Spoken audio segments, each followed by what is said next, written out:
Sengkonkarta. Serupa Mas Kumambang, pupuh mengantarkan wejangan hidup. Kecapi dalam suara sunyi menyendiri. Pupuh dan kecapi membalut nyeri, menyatu dalam suara genting.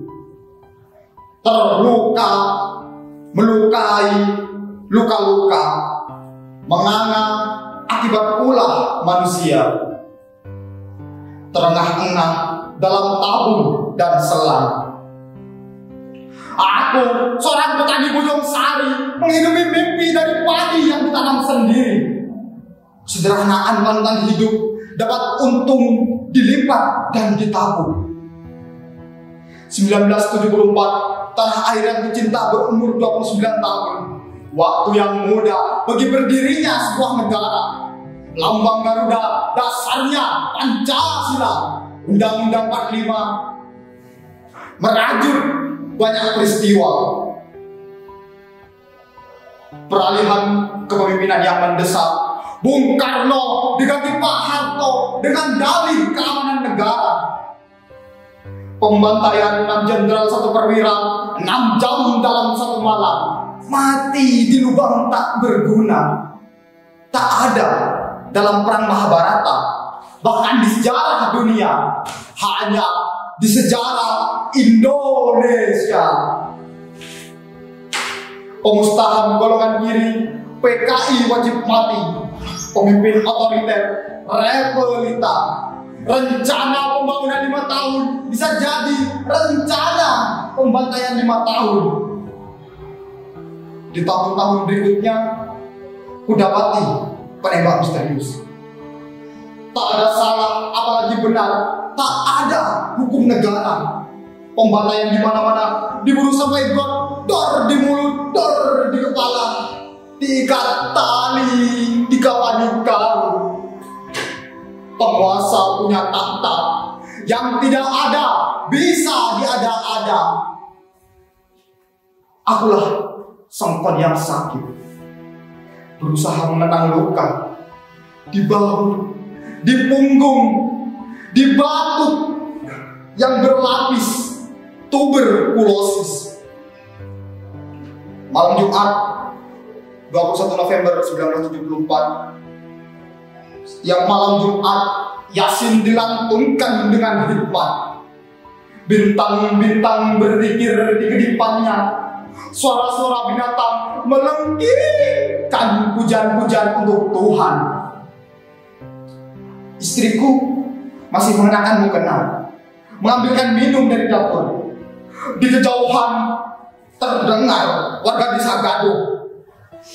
Adili saja perkara kau itu. Ya, bakar aja rumahnya. Dasar orang diri. Sampah masyarakat. Di lubang bilik banyak obor dan petroma menyala. Teriakan tegas, saudara Sengkon, saudara sudah dikepung obrik. Kalau mau selamat menyerahlah. Saudara tidak bisa kabur. Istriku kaget. Kok kamu kan? Kebingungan. Demi Allah, saya tidak berbuat jahat. Masih dalam suara yang sama. Kalau saudara tidak mau keluar dalam hitungan ketiga, kami akan mengeluarkan tembakan peringatan. 1, 2, cepat yang bisa. Di pintu, ratusan warga mulai melontarkan sumpah serapahnya. Segalanya ada di mulut warga. Kata-kata tak mewakili peri kemanusiaan. Warga desa bengi seperti serigala. Tak ada rasa kasihan. Dari batu sampai bambu, dari golok sampai balok, diacung-acungkan ke arahku seraya berkata, Allahu Akbar.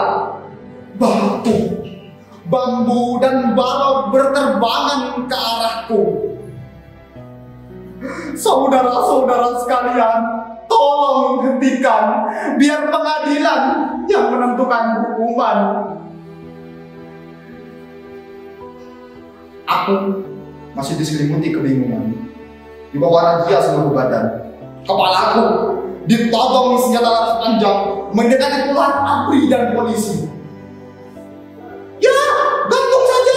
Dasar orang tak tahu diuntung. Siapa masyarakat? Bagong sia, setan alas. Wah.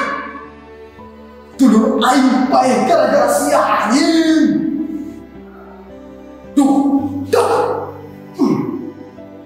Aku dikerumuni pukulan warga. ABRI dan polisi ikut-ikutan menendang.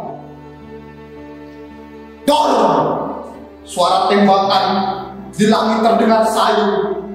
Aku terkapar di tanah. Seorang ABRI menggusurku.